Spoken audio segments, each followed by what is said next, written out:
Halo teman-teman, jadi kali ini gue dikirimin SSD sama Crucial, spesifikasinya nggak kaleng-kaleng. Ini adalah SSD NVMe PCIe Gen 5.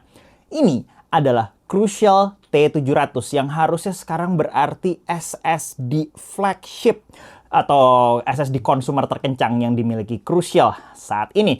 Oke, jadi kita akan banyak main-main dengan SSD ini, tapi mungkin buat yang belum familiar, mungkin ini gambaran singkat kecepatan SSD NVMe yang umum dengan asumsi semuanya lane kali 4 gitu ya. Gue ambil contoh dari kecepatan maksimum sequential read dari beberapa SSD Crucial berikut ini. Itu yang NVMe PCIe Gen 3 di kisaran 3000-an megabyte per second, NVMe PCIe Gen 4 itu hampir 7000-an, dan NVMe PCIe Gen 5 yang kita bahas sekarang itu lewat dari 11.000 megabyte per second. Itu model yang 1 terabyte ya, model 2 terabyte lebih gede dari ini. Oke, ini kemasan dan bentuk fisik SSD-nya. Model versi ini dikasih heatsink bawaan, cooling sangat penting. Lalu kita coba buka drive-nya dan lihat lebih dekat. Kelihatan itu ada semacam thermal interface warna biru. Nah, ini pas waktu dibongkar, kelihatan NAND yang dipakai, di RAM cache-nya, dan pastinya di situ ada Phison E26 PCIe Gen 5 SSD controller yang saat ini populer sekali dipakai berbagai PCIe Gen 5 SSD. Dan seperti kebanyakan SSD Crucial, dia kompatibel dengan software Crucial Storage Executive untuk lihat berbagai informasi, firmware update, dan lain sebagainya. Unit yang akan gue tes itu modelnya yang 1 terabyte ya. Berikut spesifikasi bisa dilihat, rating max read write-nya berapa, lalu juga di drive-nya rated TBW-nya 600. Oke, jadinya mau diapain itu SSD-nya? Sebetulnya high speed storage itu adalah satu hal yang sangat menarik bagi gue, walaupun sayangnya gue masih agak jarang testing benda yang satu ini ya. Gue lebih banyak testing CPU dan GPU gitu ya. Jadi gue ceritanya mau belajar untuk cari potensi SSD PCIe Gen 5, lihat berbagai workload dari sintetis sampai real world, beberapa workload eksperimental macam demo direct storage juga akan dicoba di sini, dan harapannya kita bisa lihat di mana SSD PCIe Gen 5 yang terbaru ini memberi peningkatan yang tertinggi. Dan juga gue mencoba jawab beberapa pertanyaan yang gue dapat di sesi AMA gue minggu lalu gitu ya. Nah, walaupun demikian gue butuh sekali memberi catatan bahwa ini bukan sebuah review lengkap ya. Jadi anggap ini semacam preview atau first impression lah istilahnya. Karena gue menilai data ini belum cukup untuk disebut sebuah review, karena juga pembanding SSD-nya belum banyak di sini. Jadi pengujian gue menggunakan testbed yang mungkin teman-teman juga udah biasa lihat gitu kan. i9 12900K, motherboard Z690, DDR5 6000. Kemudian pembanding utama SSD-nya adalah Crucial P5 Plus untuk representasi SSD NVMe PCIe Gen 4. Dan ada SSD lama gue juga yang lama dipakai, itu WD Blue SN570 untuk representasi NVMe Gen 3 sama MX500 SATA, itu yang udah lama banget yang gue punya. Sebelum kita mulai, yang sangat penting dibahas di sini adalah syarat untuk bisa jalan di mode PCIe Gen 5. Ya sayang kalau kita udah beli SSD PCIe Gen 5 dan nggak jalan di Gen 5 gitu ya. Nah, coba lihat berikut ini. Syarat sistem PCIe Gen 5 adalah berarti CPU, motherboard, SSD semuanya harus kompatibel dengan PCIe Gen 5 standards. CPU itu berarti harusnya cuma bisa Intel 12 atau 13 Gen LGA 1700. AMD saat ini hanya bisa Ryzen 7000 AM5. Motherboardnya wajib dicek ya. Karena motherboard AM5 itu ada yang menyediakan M.2 PCIe Gen 5, perlu dicek di sini.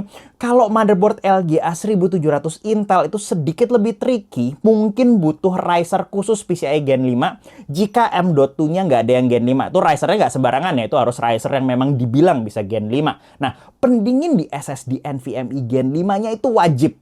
T700 itu menyediakan cooler bawaan dan tidak disarankan untuk dilepas kecuali mau pasang cooler lebih gede kayak beberapa PCIe riser punyanya Asus ini kan dikasih heatsink lumayan gede. Oke, jadi kita coba mulai dengan benchmark sintetis dulu aja kali ya. Ini kita pakai kristal di Smart 8. Dan ini mungkin sebelum kita mulai, beda performa di sistem Intel dan AMD yang gue tes. Sequential read write-nya serupa kelihatannya di situ di Intel sama AMD. Tapi untuk suatu alasan yang gue nggak tahu sebabnya, skor random 4K gue agak sedikit beda di AMD, membuat gue nggak bisa melanjutkan di sini, nggak berani, karena gue nggak tahu apakah CPU AM5 gue yang bermasalah atau memang harusnya begini gitu. Dan gue belum bisa beli CPU AM5 yang lain untuk cross check salahnya di mana. Di semua CPU Intel gue, kebetulan gue punya lebih dari satu, skornya mirip-mirip gitu ya. Jadi semua tes hanya dikerjain di testbed 12900K gue di sini. Di Crystal Dismark ini, kecepatan sequential read-nya tercapai pada 11680, sequential write-nya di sekitar 9200-an. Read-nya di situ mirip klaim di spec sheet, write-nya beda sedikit sebenarnya tapi masih di bawah 5%. Gue mau asumsi ini masih acceptable lah ya. Performa random 4K tergolong baik, random read 4K-nya hampir 100 MB per second, dengan read latency 4K-nya di kisaran 41 mikrosecond. Lalu performa 3D Mark storage-nya memuaskan, storage bandwidth-nya di atas 900 MB per second, average access latency-nya di 33 mikrosecond. Cukup mudah untuk melihat di mana T700 jadi terkencang di semua benchmark sintetis ini. Tapi gimana kalau kita ganti workload-nya? Oke, lanjut, gua mau coba demonya direct storage. Nah, direct storage itu apa sih sebenarnya? Coba lihat ini. Nah, jadi normalnya cara tradisional di mana aset game di load itu yang sebelah kiri ya teman-teman. Datanya dibaca dari storage, bentuknya compressed gitu ya, ditransfer ke RAM, lalu sama CPU biasanya didekompres. Setelah didekompres, akhirnya ditransfer atau di-copy ke GPU. Proses ini biasanya makan waktu lumayan lama dan ya susah kalau mau instan gitu. Nah, tapi kalau kita lihat yang kanan, itu model direct storage. Awalnya mirip, data terkompres, dibaca, ditransfer, tapi datanya langsung dikirim ke video RAM GPU, di mana decompressionnya di sini biasanya dilakukan oleh GPU-nya juga. Tapi ya itu penjelasan sederhana ya. Mungkin kalau teman-teman mau lebih lengkap lagi, lihat di GitHub-nya Microsoft gitu penjelasannya. Nah, di sini apalagi kalau storage yang dipakai lebih cepat lagi, macam NVMe drive gitu, direct storage itu bisa potensinya memungkinkan game open world itu istilahnya untuk streaming asetnya aja. Jadi nggak usah loading lama-lama di depan gitu. Loadingnya sedikit aja saat gamenya lagi jalan, di tengah gamenya lagi traversal, lagi jalan di mana gitu. Kemudian dia bisa loading real time. Kita nggak usah lihat loading screen. Istilahnya konsepnya maunya begitu. Nah, kebetulan ada sampel code di GitHub Microsoft, bisa di-compile jadi benchmark.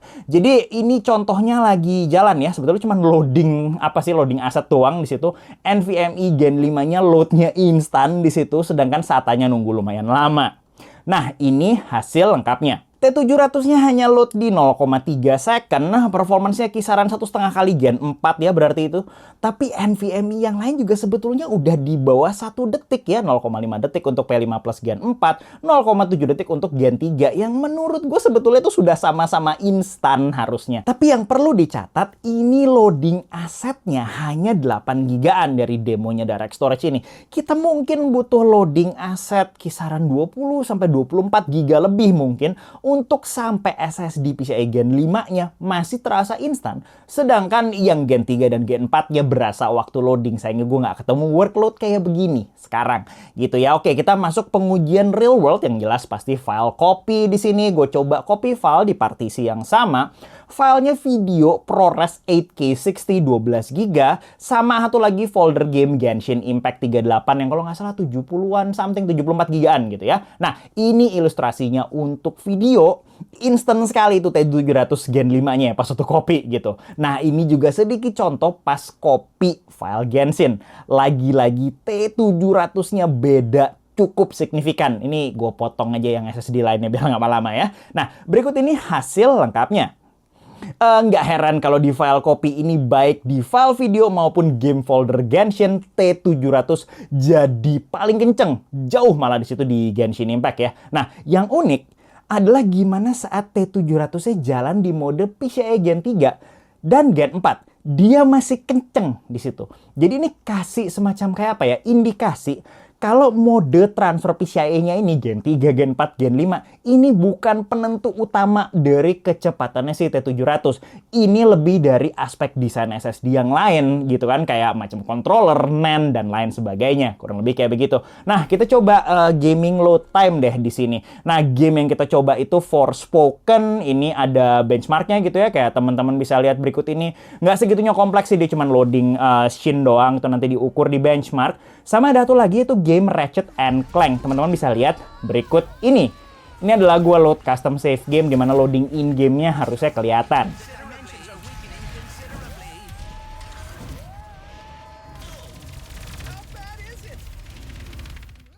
Oke, semoga tadi udah kelihatan cukup jelas ya. Nah, sekarang coba kita lihat datanya berikut ini. Forspoken itu ada perbedaan antara SSD PCIe Gen 3, Gen 4 sama Gen 5-nya, tapi kecil sekali di situ. Jadi gue nggak bisa bilang itu segitunya signifikan gitu kan. Beda gedenya di situ adalah NVMe Gen 3 sama SATA malah gitu ya, itu yang paling gede. Nah, itu kalau kita juga lihat datanya Ratchet and Clank, ada perbedaan masif antara loading in-game itu di SATA SSD sama NVMe Gen 3. Sayangnya ya Gen 3, Gen 4, Gen 5-nya udah identik, di situ kita bisa bilang hasilnya. Nah, kemudian kita masuk ke loading game Genshin Impact. Dia nggak punya direct storage sih ya, tapi mari kita lihat scene loading di depan ini.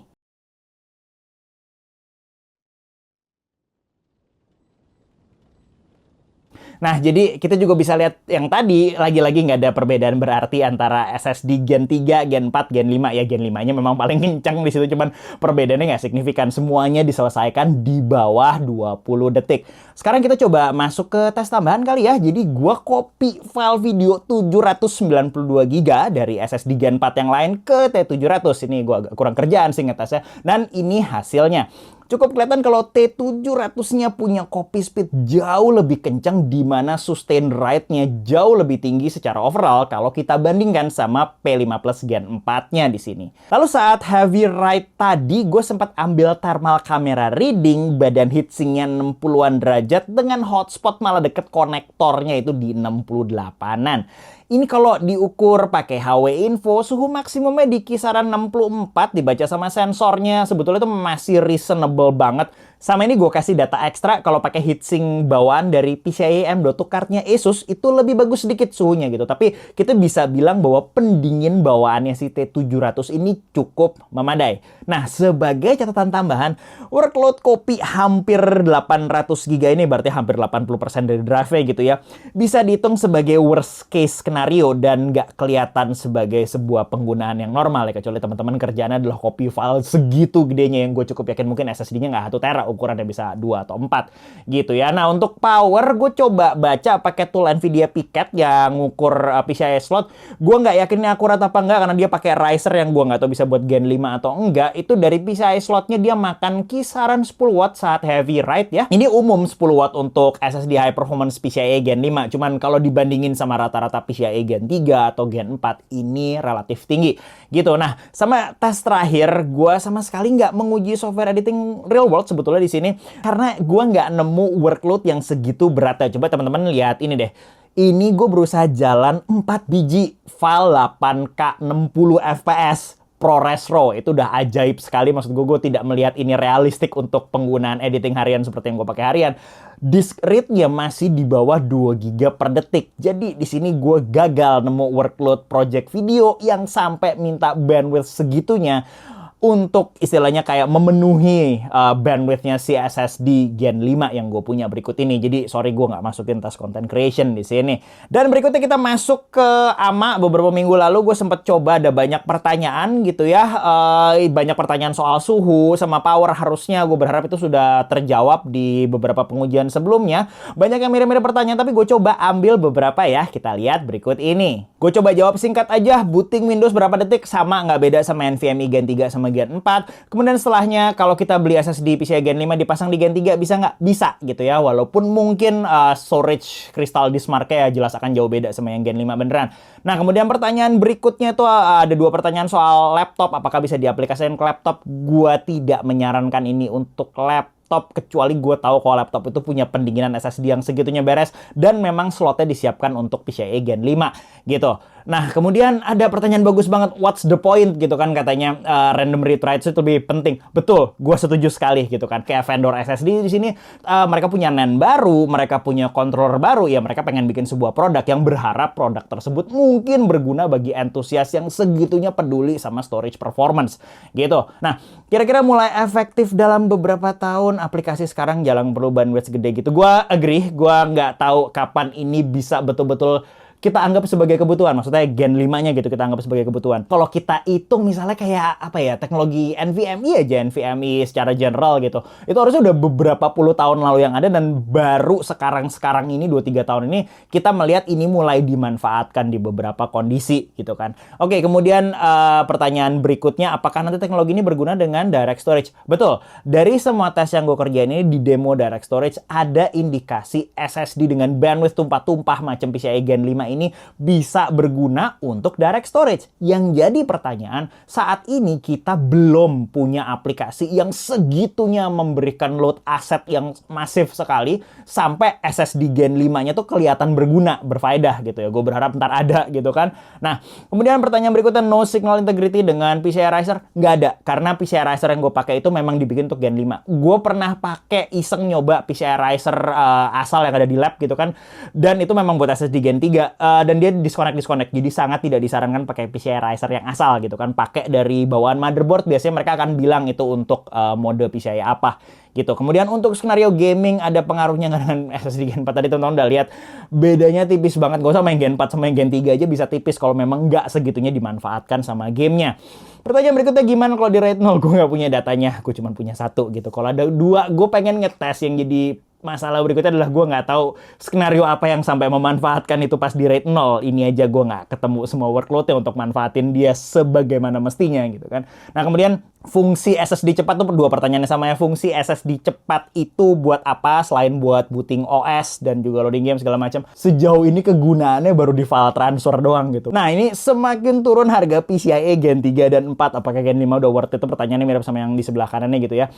Kalau dibilang usernya butuh prioritas ke speed, mereka butuh istilahnya storage yang sekencang itu, walaupun gue nggak tahu itu buat apa gitu kan ya, cuman itu pilihan mereka gitu. Tapi kalau kita bicara worth it, gue bisa bilang kalau prioritasnya size gitu kan, PCIe Gen 4 udah banyak yang cukup menarik harganya. Dan kalau memang butuh size, apalagi kayak gue gitu, game drive gitu tuh butuh 2 tera atau mungkin 4 gitu, gue mungkin akan nyari SSD yang 2-4 tera dibandingkan menggunakan SSD istilahnya Gen 5 itu kalau di penggunaan gua sih gitu ya. Dan udah bisa dibeli di marketplace, harusnya udah. Nanti mungkin gua coba selipin di sebelah mana. Harusnya pertanyaannya udah ya sekarang.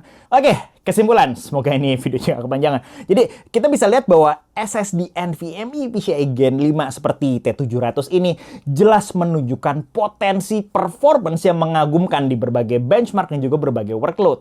Keywordnya di sini, potensi gitu ya. Nah, jadi punya SSD sekencang T700 di 2023 itu gimana ya kalau gue mau istilahnya dimisalkan. Ini seakan-akan kayak punya CPU 64 core atau 96 core sebagai konsumer sekarang gitu saat di tahun 2023 ini.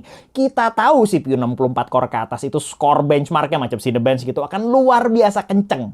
Tapi mungkin kita nggak tahu workload apa yang manfaatin ini, dan nggak semua workload akan manfaatin performa ini semaksimalnya gitu ya.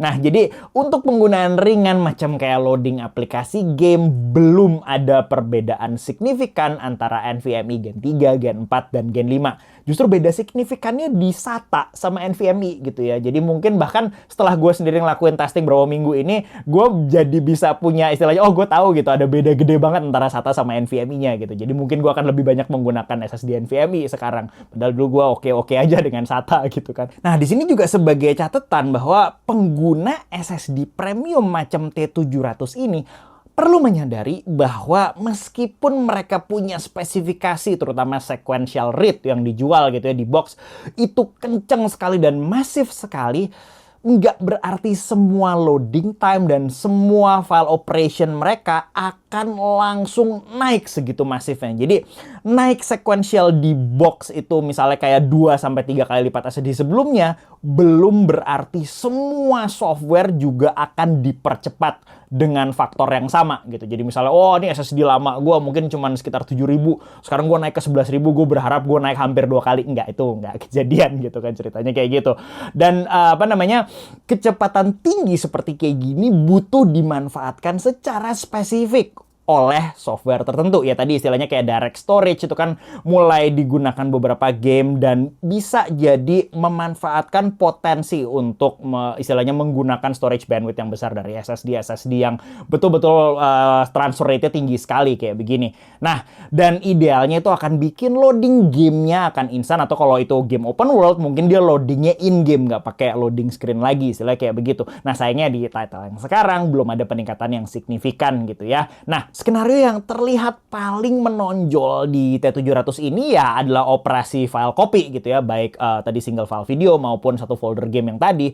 Sehingga user yang membutuhkan kecepatan transfer file tinggi sekali dan memang kerjaannya adalah transfer file besar gitu ya, bukan transfer file kecil-kecil tapi banyak mungkin di situ, dan melakukan operasi file kayak begini mungkin bisa memanfaatkan T700. Tapi perlu dihitung kalau T700 itu ya dia produk premium dan harga per gigabyte-nya masih relatif tinggi. Nah ya tentunya sebagai alternatif pengguna yang lebih memprioritaskan ukuran storage bisa aja milih SSD PCIe gen-gen sebelumnya gitu ya, itu kayak Crucial tuh mungkin P5 Plus gitu dengan ukuran lebih besar, mungkin yang harganya bisa jadi lebih menarik. Nah, kayaknya coba-cobanya sampai di sini dulu. Sorry kalau tesnya dirasa belum lengkap. Gue masih mencoba bikin prosedur tes untuk SSD, masih juga ngumpulin beberapa SSD untuk koleksi dan untuk ngumpulin data gitu. Mohon kasih tahu di komen pengen tes tambahan seperti apa, dan misalnya video ini berasa kepanjangan dan perlu dikurangin bagian yang mana gitu kan. Sebetulnya gue tertarik kalau bisa ketemu SSD data center macam Optane gitu, kalau diadu sama Gen 5 high end kayak gini kayak gimana, cuman ya istilahnya agak susah nyarinya gitu. Yang mau kirim buat dikasih boleh loh, sini sama Om. Bercanda. Oke lah, sekali lagi terima kasih untuk Crucial yang mengirimkan drive-nya untuk dipakai eksperimen. Hopefully bisa berguna di berbagai pengujian berikutnya, apalagi kalau udah mulai ada SSD Gen 5 lebih rame di pasaran lagi. Dan itu aja kayaknya, sampai jumpa di video gue yang berikutnya. Bye bye.